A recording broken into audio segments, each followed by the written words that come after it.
శ్రీ గురుభ్యో నమః. ఓం శ్రీ పరమాత్మనే నమః. జై శ్రీకృష్ణ.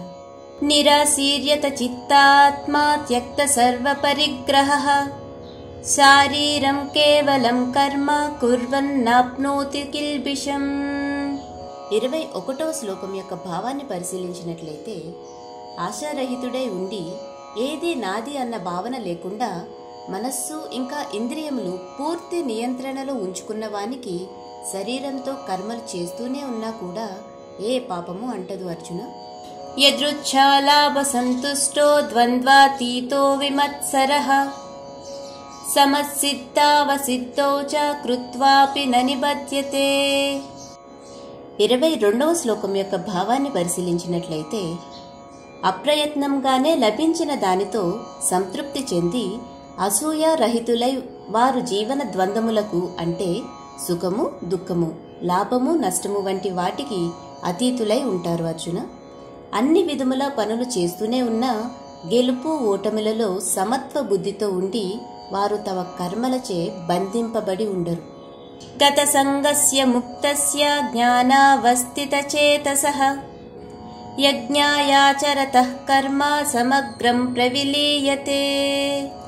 23వ శ్లోకం యొక్క భావాన్ని పరిశీలించినట్లయితే, అటువంటి వారు ప్రాపంచిక అనుబంధాల నుండి విముక్తి చేయబడతారు మరియు వారి బుద్ధి దివ్య ఆధ్యాత్మిక జ్ఞానంతో స్థితమై ఉంటుంది అర్జున.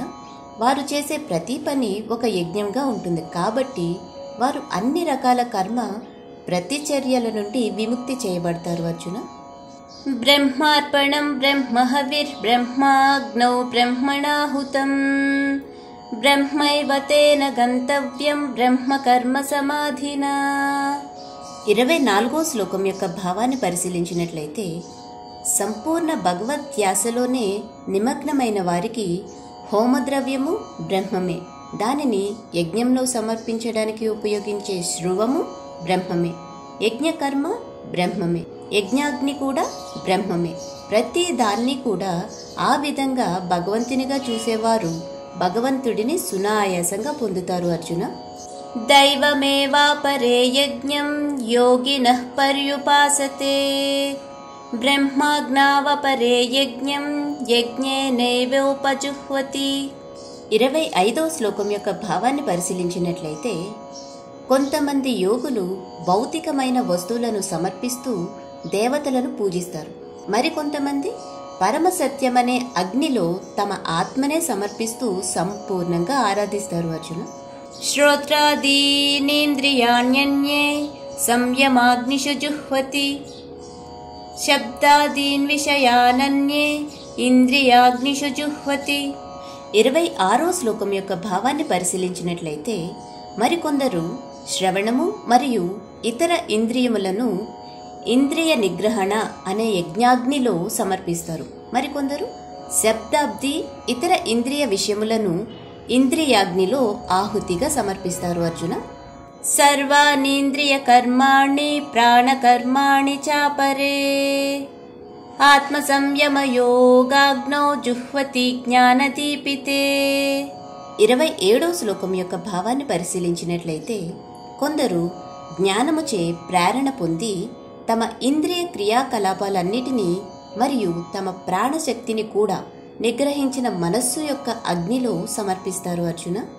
ద్రవ్యయజ్ఞాస్తపోయజ్ఞాః యోగయజ్ఞాస్తతాపరే స్వాధ్యాయజ్ఞానయజ్ఞాశ్చ యతయః సంస్థితవ్రతాః. 28వ శ్లోకం యొక్క భావాన్ని పరిశీలించినట్లయితే, కొందరు తమ సంపదని యజ్ఞంలా సమర్పిస్తారు. మరికొందరు కఠినమైన నిష్టలను యజ్ఞంలా సమర్పిస్తారు. కొందరు 8 అంచెల యోగాభ్యాసాన్ని ఆచరిస్తారు.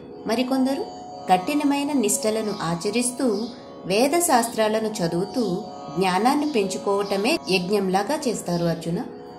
అపానే జుహ్వతి ప్రాణం ప్రాణే పానం తదాపరే ప్రాణాపానగతి రుద్వా ప్రాణాయామ పరాయణాః అపరే నియతాహారాః ప్రాణాన్ ప్రాణేషు జుహ్వతి. సర్వేప్యేతే యజ్ఞవిదః యజ్ఞక్షపితకల్మషాః. 29 మరియు 30వ శ్లోకం యొక్క భావాలను పరిశీలించినట్లయితే, మరికొందరు లోనికి వచ్చే శ్వాసయందు బయటకు వెళ్లే శ్వాసను యజ్ఞముగా సమర్పిస్తారు. వేరొకరు బయటకు వెళ్లే శ్వాసయందు లోనికి వెళ్లే శ్వాసను సమర్పిస్తారు.